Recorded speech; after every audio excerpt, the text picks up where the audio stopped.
একটি টেলিভিশনের সংবাদ উপস্থাপিকাকে বিমান বাহিনীর সাবেক প্রধান শেখ আব্দুল হান্নান উপহার দেন কোটি টাকার দুটি ফ্ল্যাট ও প্রায় অর্ধশত কোটি টাকার এফডিআর, যা জব্দের আদেশ দিয়েছেন আদালত।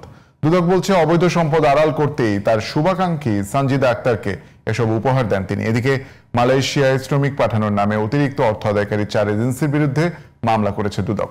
জান্নাতুল ফেরদৌসির রিপোর্ট। বেসরকারি টেলিভিশনের সংবাদ উপস্থাপিকা সানজিদা আক্তারের রাজধানীর নিকুঞ্জ এলাকার বাসায় কয়েক মাস আগে অভিযান চালায় দুদক। খোঁজ পায় 95 লাখ টাকা মূল্যের দুটি ফ্ল্যাটের তথ্য, 45 লাখ টাকার এফডিআর ও নগদ 26 লাখ টাকা মূল্যমানের বিভিন্ন দেশের মুদ্রা। ঘটনার রেশ ধরে সম্পদের উৎস খুঁজতে থাকে দুর্নীতি দমন কমিশন।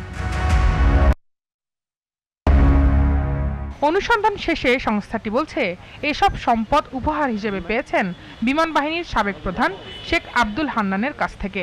অতঃপর দুদকের আবেদনে দুটি ফ্ল্যাট ও বর্তমানে ব্যাংকে জমা থাকা 40 লাখ টাকা জব্দের আদেশ দিয়েছেন আদালত। এদিকে মালয়েশিয়া যেতে সরকার নির্ধারিত খরচ ৭৯,০০০ টাকা হলেও বাস্তবে শ্রমিকদের গুনতে হচ্ছে 4 থেকে 5 লাখ টাকা পর্যন্ত। এছাড়া চাকরি দেওয়ার নামে কর্মী পাঠিয়ে লাপাত্তা হয়ে যাওয়ার অভিযোগ পাওয়া গেছে অনেক এজেন্সির বিরুদ্ধে। এবার মালয়েশিয়ার শ্রমবাজার নিয়ন্ত্রণের সাথে জড়িত সিন্ডিকেটের বিরুদ্ধে ব্যবস্থা নিচ্ছে দুর্নীতি দমন কমিশন।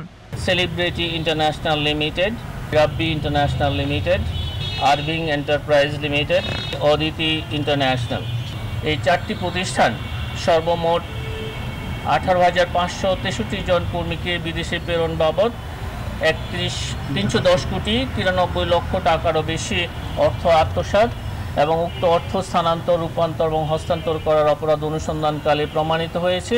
মালয়েশিয়াগামী শ্রমিকদের কাছ থেকে বাড়তি অর্থ নেওয়া প্রতিটি এজেন্সির বিরুদ্ধে ব্যবস্থা নেওয়া হবে বলেও জানান তিনি। মালয়েশিয়ায় শ্রমিক পাঠানোর ক্ষেত্রে সংগঠিত দুর্নীতির অভিযোগ অনুসন্ধানকালে যেসব অভিযোগ ইতিমধ্যে প্রমাণিত হয়েছে, সেগুলো আমরা পর্যায়ক্রমে মামলা রুজু হচ্ছে।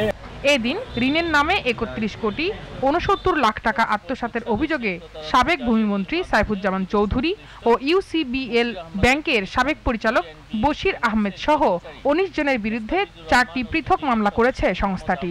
জনাব সাইফুজ্জামান চৌধুরী, সাবেক ভূমিমন্ত্রী। জান্নাতুল ফেরদৌসি, জিটিভি নিউজ, ঢাকা।